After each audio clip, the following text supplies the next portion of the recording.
Hey everyone, it's Jason. Welcome back to Primal The Awakening. This is our next hunter video for Thoreg. Thoreg?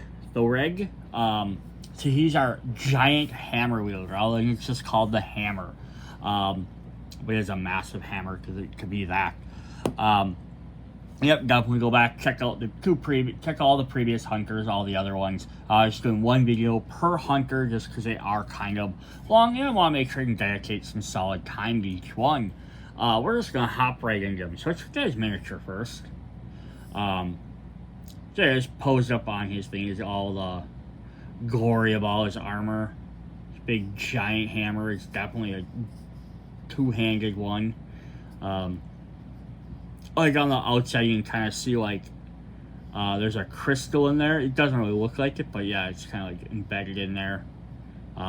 This definitely looks like an awesome figure. My only downside to it is the other three are all like in the base game are all like action poses, like they're getting ready to attack or they're in the midst of attacking, and he's kind of just standing there, right? That would be my only downside about this character. But you can see his different artwork there. He's got a big giant hammer with him. Yeah, I do kind of wish like he was more in like a swinging pose. Maybe he's coming down with the hammer, or maybe if the hammer was already on the ground, like he was like getting ready to swing it up and over his head, or he just landed with it, would have been cool. Instead of him just kind of hanging out there. But maybe that kind of shows his confidence or cockiness, right? Everyone else has their weapons prepped and they're in prime and attacking, and he's just like, I don't need to sit there. I can pick this up and hit you with it whenever I want. So we'll definitely see if his abilities go with that.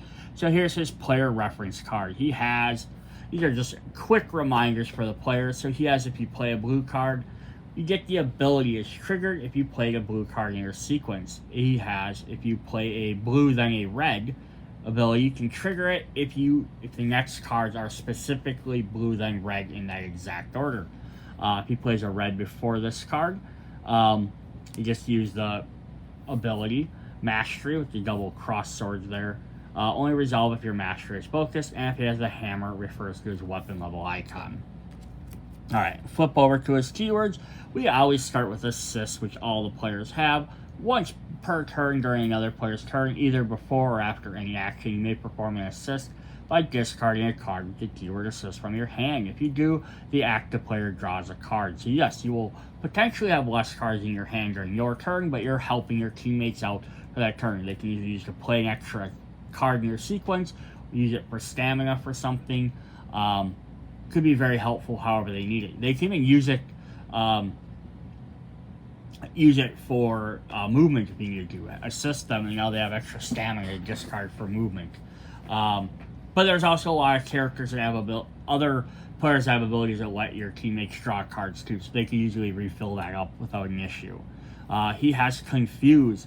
Place a Confuse token on the monster board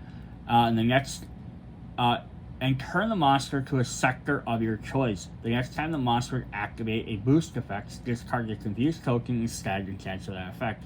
The monster still pays the boost cost. Then at the start of the next round, if your token is still in play, discard it. So this could be very helpful for two things. One, you're shutting down boost effects. And now you're stopping the boost effect, they're wasting their points. So if they had to spend 3, they still have to spend 3, so that's 3 less they're going to have, so they might not be able to trigger it as quick. Again, as opposed to just canceling it, and then they just be able to use it the next turn. Or possibly twice the next turn if they end up getting enough. The other thing is letting you switch a monster to a different sector could be very helpful because, let's say the last hit you do with an attack confuses them. You could confuse them, have them turn a different direction, right? And then maybe it might keep from something triggering a reaction that just appeared, because you might be like, hey, one that like you played a reaction previously and it has one that says, oh, if you're in their flank, this is going to trigger. You could go ahead and play this, confuse them. It's going to turn them so you're no longer in their flank, so that won't trigger. It's not going to necessarily help you set up too much, for doing an attack to someone because they're going to turn to whoever's aggro the next turn at the end of the round, beginning of the round anyhow. But it can help you switch ahead of time. Like the first card you play, you might be able to switch them to face you or turn a different direction. So there's some definitely uses for it, but it's very specific uses. He has Impetus or Impetus. This card trait has no inherent effect, but cards may reference other cards or lack a specific trait. Ongoing abilities. Opening ability. This card, ability that begins with the opening means the ability is only triggered if there's a first card played in your sequence. It has an opening attack. He gets Recycle X. When you are instructed to recycle X, you may discard X cards of your choice from your hand to draw X cards. Stun. When you stun a monster, place a corresponding stun token on its behavior card is in play. That cannot be triggered this round. Then a player choose a player, can be yourself or another player, to go up to 2 attack cards, red, from their hand, and deal their weapon damage to the monster for each card revealed this way. Cool. So I can help someone else. So it's kind of neat. So he has, currently now he can confuse a guy to stop a boost effect. He can stun them to stop a behavior. If you put a second stun counter on a monster, they don't get 2 stuns on 2 of their behaviors, but you can move it to somewhere else. So this could be very helpful. Like stun the monster the first hit, right? To stop a blue behavior card. Then play your blue behavior card. Then play another attack card to stun them a second time to put it on a green defense card, right? And then play a green defense card at the end, right? Or play that blue, so you could definitely trigger stuff around that way and stun a guy multiple times, moving that behavior to trigger for a different card that was played. And then vulnerable. When a monster is vulnerable, you or another player deal damage to that monster. You may discard the vulnerable token and deal double damage. Cool. So he's gonna basically be he's gonna be hitting the monster hard. Makes sense. He has a giant hammer. So let's look at his weapons. We have level 1 hammer, big giant stone mallet. 6 for all of them, 2 damage. If you play a blue card, if you are in the front sector, increase the struggle of the maneuvering moves by 1. So basically, you're bashing him in the face, the monster's not going to struggle as much because you're conking him in the head. Alright, we switch to fire. We have the Burning Stone. Big giant spike on the backside. 6, 5, 4, and 5, so a little bit more attack-oriented. Less parrying. If you play a blue card, you may discard the top card of your deck. If it has a red card, you may add it to your hand. It's a little risky, but you could potentially get some extra attacks out of it. Up to 5 damage. We go to level 2, so just gets spikier. Play a blue card, you may discard top 2 cards of your deck. If you find a red, add it to your hand. And 7, and then we get the last one. So I guess which side are you hitting with? I'm assuming you're hitting with the flat side and not the big spiky part. As if you pay the stamina cost of a red card, you may suffer 3 damage to reduce that cost by 2. So cool, you can take damage to basically make your red cards easier to play. And if you play a blue card, discard top 2 cards, and you might be able to find one. That's pretty fun. Our horn cards. This is interesting. It's like a big giant fossil. You get a shell stone. So here we have 5, 5, 5, 5. So it just loses 1 for each. When you pay the stamina cost of a red card, you may increase the cost by 1 to remove 1 struggle. So this is cool. You can already see he might like to get rid of struggle with some of his cards. But you can go ahead and do this to make it red cost a little bit more, but you can hit him a little bit harder to remove some extra struggle. We up it to level 2. So a little tiny skull on there. When you pay a stamina cost of a red, you may increase that by 1 to remove 2 struggle. And then finally we have the third one, which gains some extra horns on there. Or spines, maybe. Does change it. It goes from 6 and 6 here, so we gain a little bit extra parrying attack. When you pay a stamina cost of a red, you may increase it to remove 2 struggle and confuse the monster. Nice, that's pretty cool. For our coral, we have Typhoon. 5, 6, 4, and 5, so a little bit more maneuvering than the other ones. Reduce the stamina cost of your first blue card played each turn by 1. Nice. And we upgrade it. What the hell? Spiky eel around him? Around the handle? If I want to watch where you grab on there. Reduce the stamina cost of the first blue by 1. When your master is focused, the stamina of the first red you play each turn is reduced by 1. Now note, it's the first of each color, not the first card you play. So this could definitely make your cards easier to ship out there. And then we have this one. Just a little bit more pokey on the back. And it says, reduce the first blue by 1, and your master is focused, reduce the first red by 2. So it's eventually going to make your red cards easier to play. Cool. Alright, for Crystal, we have the Radiant Stone. Start, you may reveal 3 blue cards from your hand to place a counter on your mastery. Interesting. So I have to see what his masteries are where, Mara had 1 card to let you play it and then flip it over and flip it back, and you kept having to like refocus it. Darren didn't. All his were just, you play them once you get flipped over, they just activate. So maybe Thoreg will have a couple more that get reused a little bit more. So this could be very helpful for that. Or it's just like you trigger it that much quicker, but then your weapon's kind of done. We have 5, 6, 4, 5, and 4. So very similar to the last one. Less dodging, more parry, where it kind of switches around. This giant crystals on the front kind of just explode out at level 2. You may reveal 3 blue, place a counter on mastery. When your mastery is spoken, Radiant Stone has +1 damage. So that definitely makes it a little bit more worth it, right? Then you get the extra damage point. And then we get the other one. Now crystals explode out the backside. And it does 8 damage. You may reveal 3 blue from your hand to place a counter on your mastery. When you mastery is focused, it has +2 damage, and it goes up to 10. Cool. And Thunder. Yeah, there's a tiny skull embedded into that rock. 6, 5, 5, and 4. So this guy's not really a dodger. This makes sense. He's wielding a hammer. He's probably not meant to dodge. Red. Place a counter on Skull Shock. Max of 3 counters. If there are already 3 counters on Skull Shock, stun the monster and remove all counters from it after the attack.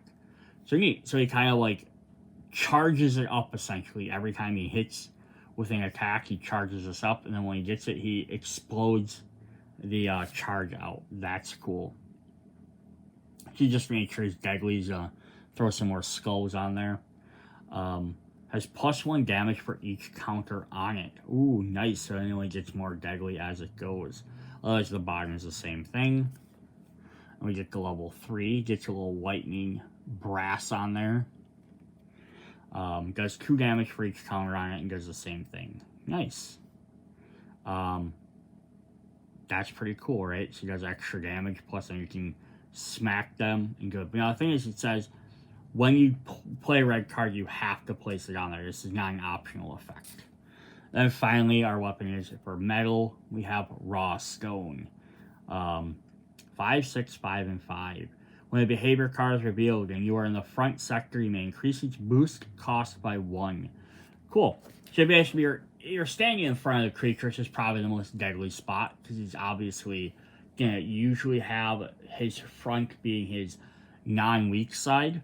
So you're going to be standing there, you can definitely tackle him some. But yeah, you get to make his boost a little bit harder to trigger. We get to level 2. Adds a little metal on the front, increases a bit. When you avoid attrition damage, deal 3 damage. When a behavior card is revealed and you are in the front sector, you may increase its boost cost by 1. Cool. Again, this would be very specific, because you could be fighting a monster that has very few boosts, or very few boosts in the front sector. But, you know, so that's the whole way this game's played, though, right? You pick weapons that are going to be focused on a monster. You find a monster that you're fighting a lot. Oh, crap. He has a lot of front cards and lots of boosts. Then you might want to switch to this weapon to help you make that easier on you. And then the final one is Raw Stone, which this just doesn't even seem fair anymore, right? All the other ones are pretty blunt for hammers. This just had a bunch of spikes on the front. You avoid attrition damage, deal 5 damage. So if you can find somebody to avoid that attrition damage, nice. When a behavior card is revealed and you are in the front sector, you may increase its boost cost by 2. Very cool. Alright, then we have our starter cards, which look like they're not in the right order here. Or I'm missing his mastery cards for some reason. One sec, I'm going to pause to figure out what happened to the rest of his mastery cards. Alright, we're going to look at our first mastery card here. Massive Blow. So you put 2 counters on it. So when you stun the monster, place a counter on this card. So a little bit tricky depending on what his cards are going to be able to stun. Although we did have one of those weapons that lets you place stun on him a lot easier. So when we do stun him, we just flip that over, and what do we get? I'm going to zoom in a little bit more. If you play a blue card, deal 2 per weapon level damage. You play a blue and then 2 red, stun the monster. It's nice. You basically get fairly quick stun all the time. That's awesome. Let's look at our starter red cards. We have Heavy Smash. Ooh, a red card. It removes 1 struggle. I love that artwork. Where he's literally up in the air is about how hard he's smashing that. If you have your mastery, remove 3 struggle instead. Interesting. So red cards doing damage, but you just remove struggle. The Sledgehammer. You can only play this after a blue card. Increase the damage the attack deals by X weapon level, where max is 7 damage. Oh, you pay the X up here. I was like, where's X come from? So you pay X. That's cool, right? So you could potentially pay 7 damage to do this. That's awesome. But yeah, even you get like 2 out of it, might be definitely helpful. Knockout. Play a red before this. You just stun the monster. It says Impetus on the bottom. You see a bunch of stuns in here, which, again, stun is very effective because it shuts down behavior cards, right? Yep. And again, like I said during the beginning, you could potentially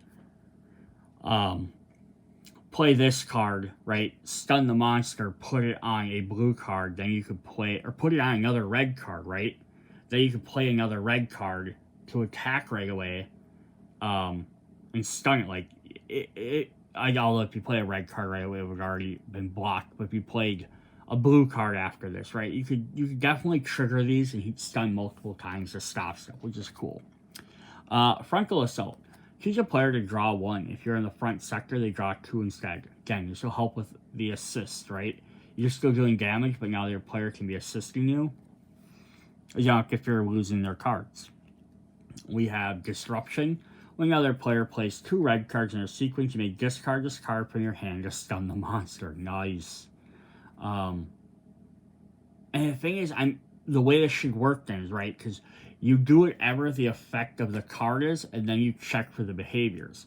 So, some other player plays 2 red, you should be able to drop that discard, just drop that stun on one of them red, and keep them from reacting before that triggers. That's pretty cool. Iron Blast. Increase the attack damage. This attack deals by 2 per weapon level. Opening. This attack inflicts vulnerable. So, right, awesome. So, if you use this first, so again, it costs 3. So, using it first is kind of high cost, because you have other abilities or effects that might reduce the cost. But obviously, you have to play those first. So, here, you just up front with the 3 right off the bat, which is quite a hefty cost. You can at least inflict vulnerable. Then your next attack can do double damage, right? So that's pretty cool. Awesome. Let's look at our blue cards. The maneuvers. We have Bludgeon. So he's getting ready to smack this guy. Assist and confuse the monster. Whirlwind. Assist if you play a blue and then a red after this. Increase the damage to the attack deals by by 3. So I just want to point this out, right? So for Massive Blow, every time you play a blue card, you're going to deal 2 damage. And then if you play a blue and a red, you stun the monster. So, right, if I play this blue card, and this is played after a red and blue card, I won't get to trigger my stun the monster, because they would have messed up that line. So just keep that in mind. You can't double that, but you still get to do your 2 damage and increase the damage of the attack dealt by 3, right? So you get some good combos between those. Charge, choose a player to draw a card. Concussion, ooh, that's 3 stamina, that's nice, right? Stun the monster. Exhausting Strike, assist, increase the struggle of this maneuver and moves by 1. And Rapid Blow, when a behavior is revealed, you may discard this card to cancel the effect of that. So essentially like a stun. You know, that's pretty cool. But it says it ain't revealed, so I bet you can see what it does first, right? We have Tenacity in our yellow parry. Just jabbing up the end of his weapon. It's pretty cool. This card does not count towards your hand size limit. That's fun, right? So you can always keep this just sitting in there ready to go. It's 2 extra mana, if nothing else, right? Or stamina. I can call it mana. Iron Will, draw 1 card. If you paid with a blue, draw 2 cards instead. Decisive Effort. Play a red card. After this, increase the damage of the attack deals by 3 per weapon level. Enrage, search your deck for a red card, add to your hand, then reshuffle your deck. Tackle, when another player pays the stamina cost of a card, you may discard this card from your hand. If you do, reduce that stamina by 1, and that player's card gains stealth. That's cool. Make their card cheaper, and that card gains stealth, so as long as it didn't have Argo on it. Yeah, he can, like, tackle a monster. He just runs up and jumps on the monster for a second, so they don't see your opponent, so they can gain a stealth attack. That's cool. Endeavor. Assist and recycle 2. So, recycle again, you've been looked at in a while, lets you discard X cards from your hand to draw X more cards. So, if, like, hey, I need more attack cards, or I need a blue card, discard some of your defense cards, maybe. Alright, then for green, we have, for our dodge, we have Stamina Boost. Reduce the stamina cost of the next defense you play in your sequence by 1. When you discard this card to generate stamina for a red, and your mastery is focused, it generates 4 instead. Ooh. Now, it generates 4. I am curious on this if it means it generates 4 additional or 4 plus 2, so would it generate 6? My guess is it probably only generates 4 instead. So it should stay, generates 4 instead, but that's just my thought. Preservance. Just draw 1 card. Mighty Strain. When you discard this card from your hand, take a Strain token. Yeah, kind of interesting. It does 3, but you have to take a Strain token, which, since we haven't seen that in a while, let's reminder of what Strain tokens do. When you take a Strain token, place it on your hunter, the next time you replay your hand, discard all your Strain tokens, draw 1 less card for each Strain token. So yeah, if you play this as a defense card, doesn't really do anything else special, but it does give you defense for a dodge. But if you discard it for the 3 mana, it will make you at least draw 1 less card. It's a fair trade-off, I think. We have Leverage. Draw cards equal to the current amount of struggle tokens on the monster. Interesting, because there's a lot of stuff that keeps trying to reduce that struggle. Just kind of plays against that. But maybe if it's beginning of the turn, before you've removed any, could be very helpful. Sharp Reflexes. When a behavior card is revealed, you may discard this from your hand and immediately move without paying any stamina cost. Always helpful. Then our last starter card is Evasive Action. Take a Strain token unless your mastery is focused. Interesting. So this would be probably a card you might keep in your hand. unless you need to play it, you know, for a defense. But it's interesting. So kind of just a little bit of weakness with some of those cards. Alright, for our first level, we have Impressive Strike in Reaction. Not Reaction. Maneuver. When you have any strain tokens or stun or confuse the monster. Oh, so now this is cool, right? So we just said, oh, those are kind of weakness, but this plays right into those last two cards. If you get strain tokens, you may stun or confuse them. So taking that one less card will let you gain a bonus for this. That's pretty neat. Step Back, which is a finisher. Discard a strain token. Neat, right? It doesn't do some massive extra damage like the other finishers do, but it's basically like him whacking, and then his last action, he's going to step away from everything to take a quick moment rest. So he gets to discard that strain, so it doesn't affect the rest of his cards getting them. That's neat. Neat combos. In A2, we have Adrenaline Rush. Draw X cards, so however much you're willing to pay. And Dashing Blow. Increase the damage the attack deals by 5 per weapon level. Reduce the stamina cost by 1 card for each card with Impetus in your discard pile. So this could easily be a free card, and it's not even a finisher. That's awesome. Our first mastery then is Devastating Strength. Start. You may take 1 strain token to place a counter on this card. Cool. And it costs 1 and you do it. And then when we flip him over, he has Devastating Strength. Your weapon has +3 attack. At the end of the round, lose 1 focus. So awesome. So basically you can forcefully take that strain token to boost up his weapon, but at the end of the round, he's going to constantly lose it. And we mentioned he had some of his weapons that had to do with gaining focus. Like we looked at the crystal one, just as an example, right? So you could pay 3 to place a counter on your mastery. So you could, if you have 3 blue, you could play that, flip this over without having to gain that strain token. But we just saw he had 2 other cards in there that let him remove them strain tokens too. So you could play that without an issue. Cool. For B, we have Rumbling Impact. Confuse the monster. If you have your mastery focused, increase the damage the attack deals by 1 weapon level per each exposed monster side. Ooh, so the more exposed, so probably the later in the game it gets, the more exposed they'll be. So first one, they may only have 1, maybe 2 sides. By stance 3, they usually have 3 sides, if not maybe all 4. Interesting. Adaptive Defense. List cards on top of your discard pile. It counts as a yellow defense in your sequence for the attrition action.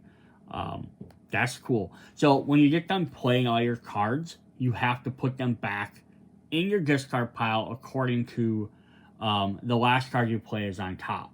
So if I played red, blue, green, yellow, then my discard pile, you have to put them down red first, then blue, then green, then yellow, in that order. So if this is the last card you played, this should now be on the top of your deck. If you have something like does Recycle X, which discards a card from your hand, obviously that could be the top card of your discard pile then. If you use, he doesn't, I don't think, have it, but like Mira has Volley, which lets her discard cards from her deck, if that happened to be the top card. But you can't like rearrange your discard pile whenever you want to put cards on top. This definitely gets you an option to have a defense without having to necessarily play it. You can also discard it for paying a cost, right? Discard to pay a cost, it's now on the top. But the problem there is that if you did that, though, then the rest of your cards at the end of your turn will go back on top of it. So it only works if you play it somehow outside of your turn.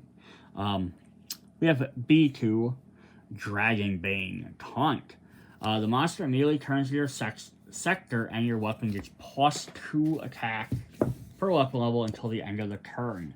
This is the first time we've seen Taunt, so let's read what that says. I'm sure it's probably just what it says there. During another player's turn, you may taunt the monster by discarding a card to taunt from your hand. If you do, the active player draws 1, you take the aggro token, and the monster immediately turns to your sector. You only taunt the monster once per turn. So like where Assist just normally lets them draw a card, Taunt will also let them draw a card, but it pulls the monster towards you. Otherwise, you can just play this and normally turn them towards you. But this could be very helpful if they're worried about being attacked or if they're worried about being aggroed. It could be very useful. Cool. And Skull Crusher. If you play this after a red card, after this. If you're in the front sector, stun the monster and increase the damage of the attack by 2. Again, taunting them would bring them towards you to the front sector, so he gets to do more damage to them. That's cool. So he likes to be right out in the front of the guys. He's essentially the tank of the group. It makes sense. That's what it seems like. Hammer Knight. Play a blue and then a red. Place a counter on this card. Interesting. And then the monster's front side is considered to be exposed during your turn. Oh, there's a lot of cards that like that. When you are in the front of your sector, in the front sector, your weapon has +1 per weapon level. At the end of your action phase, if you're in the front sector, gain a defense token. Oh, I thought this was going to be one that flips back over all the time, but no, he just gets to stand in the front and bash on him, and he gains an extra defense token. That's cool. If he has more taunt cards, that would be helpful.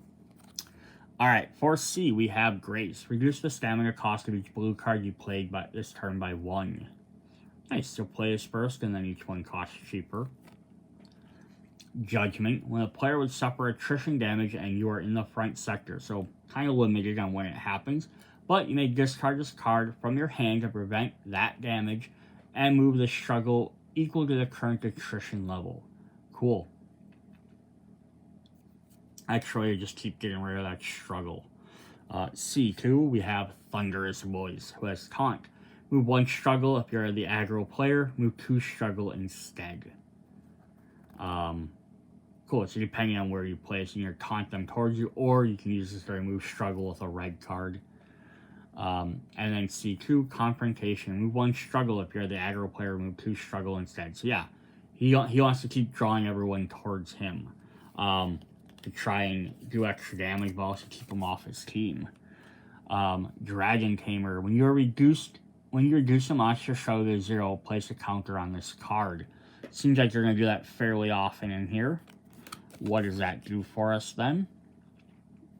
When the behavior card is revealed and the monster has 1 per player or less struggle, so if you're playing a 4-player game, if he has 4 or less, you may immediately place your miniature on that behavior card. If you do, cancel the effects of that card and perform a riding check. Oh, max once per round. So that's pretty fun. You can basically shut down a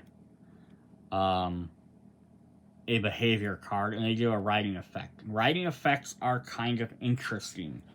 I'm gonna find the exact rules for them.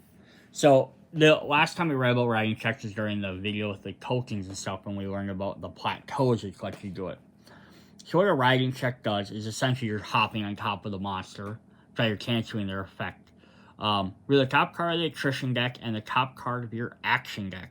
Compare the attrition value to the revealed card with the number of stamina icons on the revealed card. If the number of stamina icons is equal to or higher than the attrition value, deal your weapon damage to the monster and choose a sector on the board to place your miniature in. If it is lower, suffer the attack and place your miniature in the front sector. Discard both cards. So that's kind of cool. So for like him, he can basically, someone reveals a behavior card, he could put it as less struggle. He could potentially hop on top of them, hope that he draws something with high, either a low attrition card and a high stamina card, do extra damage, and he could put him where he wants. He likes to be in the front sector, so you can drop him right there and have him ready to go. The monster turned on him last turn, you can be right back in front of him. So that's kind of neat. Alright, then we have D. We have Impulse. Search your deck for a card with Impetus, add it to your hand, reshuffle the deck. I think everyone has this ability to find their signature cards. Call of the Dragon. Draw 1. If your health is critical, meaning less than half, draw cards and get 5 cards instead. That could be very cool. Teardown. If the monster has 0 struggle, increase the damage this attack deals by 5 per weapon level, otherwise remove 2 struggle. Very good. And for Elboria, assist, draw a card for each card with impetus in your discard pile. Just later ones, like levels, let him do a lot more drawing, getting his hand refilled.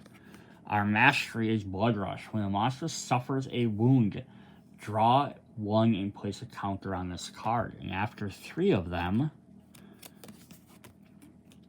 he gets to flip over. Increase your hand limit by 1. Reduce the stamina of all your costs with impetus by 1. So yeah, if you're like those impetus ones, D would be the tree for you. You get drawing extra cards, you get to find them quicker. Cool. And our final levels are E, Chase. When you discard a card from your hand to generate stamina, your weapon gets +2 per level damage till the end of turn. Limitless Stamina. When you discard this card to generate for stamina, for Reg it generates 4 stamina. Deep Breath, draw 2.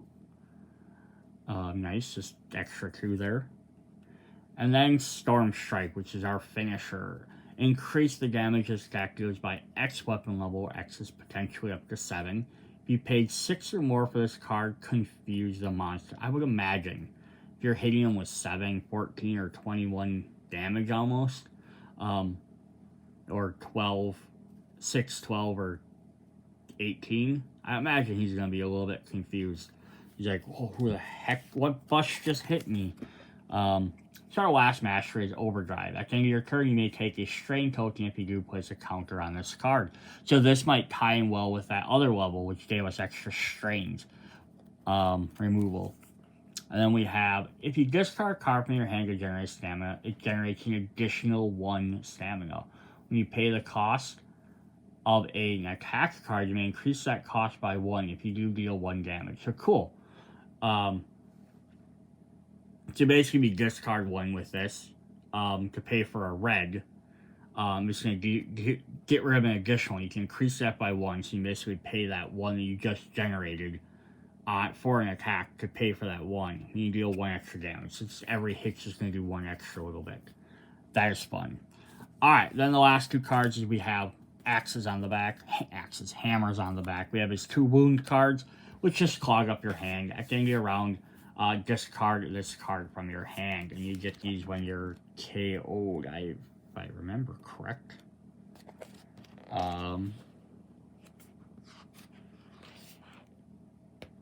Yeah, I'm pretty sure it's when you're KO'd. Let me just find this here.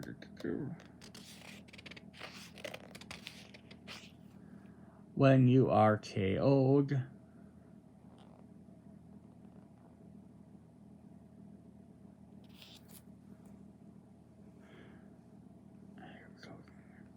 Yep, add a wound to your hand. Yep. So, yeah, add the wound to your hand. So it ends up then, it gets in there and it just clogs up your deck is all it does. Which, again, that's a very deck building thing, having a weakness or a vulnerability or a wound card. Just a useless card in there. But there's no way to get rid of these. Alright, so there's Thoreg, the hammer. We have 1 more character to go through if you've been watching these in order. And eventually we'll have the expansion pack with 2 more as well. Hope you guys are enjoying these videos. If you are, definitely comment in the section. Let me know. You want to like and subscribe. That's your call. See you guys later. Bye.